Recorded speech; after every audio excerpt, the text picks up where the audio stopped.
We'll discuss mucocele, the mucus extravasation cyst. First, you draw a cystic cavity along with spilled mucin and some mucinophages.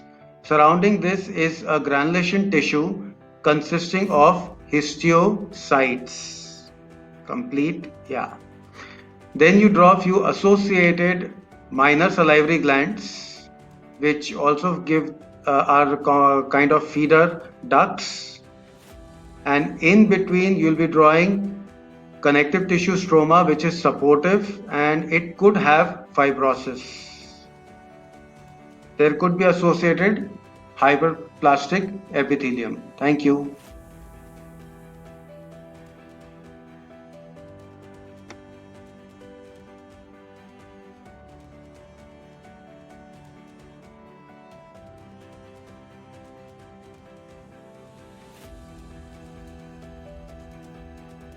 Now we talk about the mucocele mucus retention type.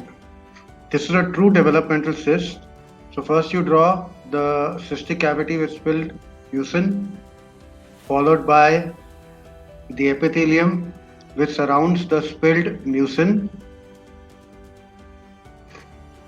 This epithelium may show flattened or cuboidal or columnar cells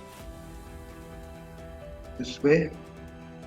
Then we have associated minor salivary glands spread,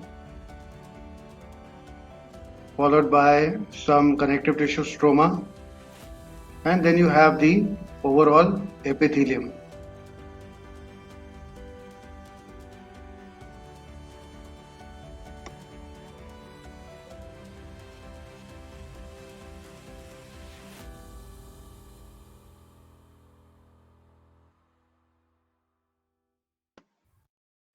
Now let's discuss the calcifying epithelial odontogenic cyst. The characteristic feature of this cyst is the presence of ghost cells.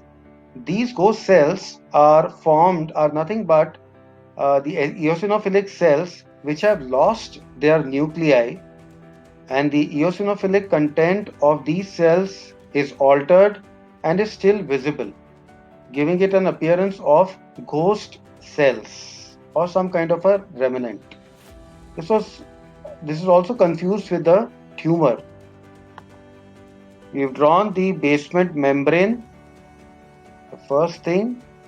Then we draw the basal cells which run along the basement membrane. Now these basal cells, they resemble the ameloblast cells. Now when they resemble the ameloblast cells, the nuclei are arranged away from the basement membrane. So if you can see those blue dots, the nuclei staying away from the basement membrane. It extends throughout the basement membrane, of course, that way.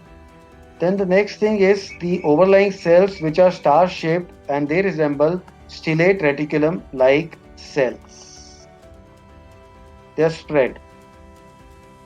Then you have the other epithelium part consisting few stellate reticulum cells. These are the ghost cells, the eosinophilic mass which is spread, another agglomerate of eosinophilic mass or the ghost cells losing their nuclei and having only eosinophilic mass. Then you draw the connective tissue stroma or the supporting wall. It spreads this way, throughout, like a general connective tissue stroma. And finally, you will have some dentinoid material. So that's it. Thank you.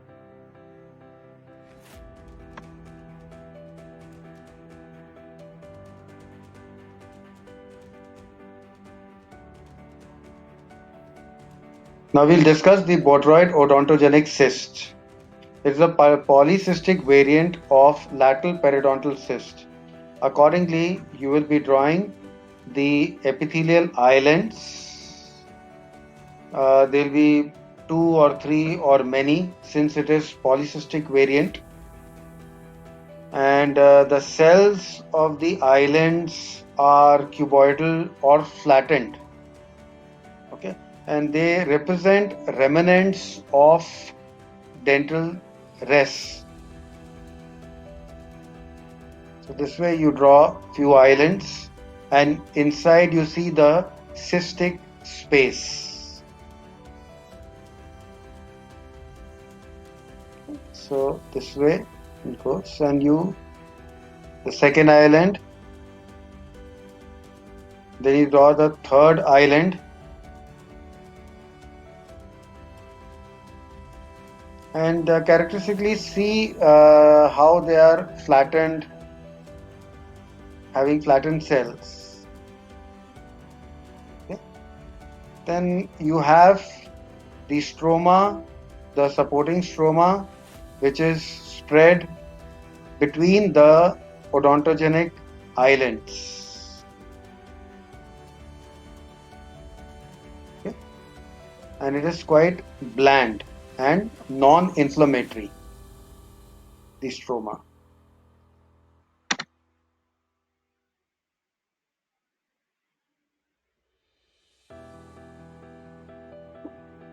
Yeah. So this way you finish the whole botryoid odontogenic cyst. Thank you. Cyst going on a bit. Thank you.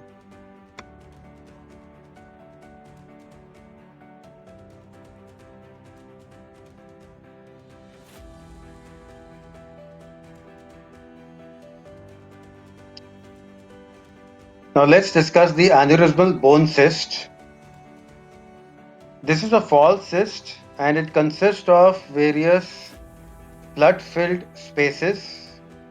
These sinusoidal spaces are the landmark. They may be numerous in number, spread throughout the lesion.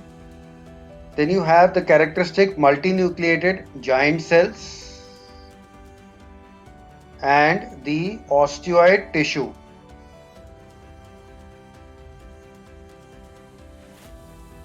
Okay. There can be 2 or 3 or few in number. And the rest of the stroma consist of hemorrhagic areas and consist of histiocytic cells. Thank you.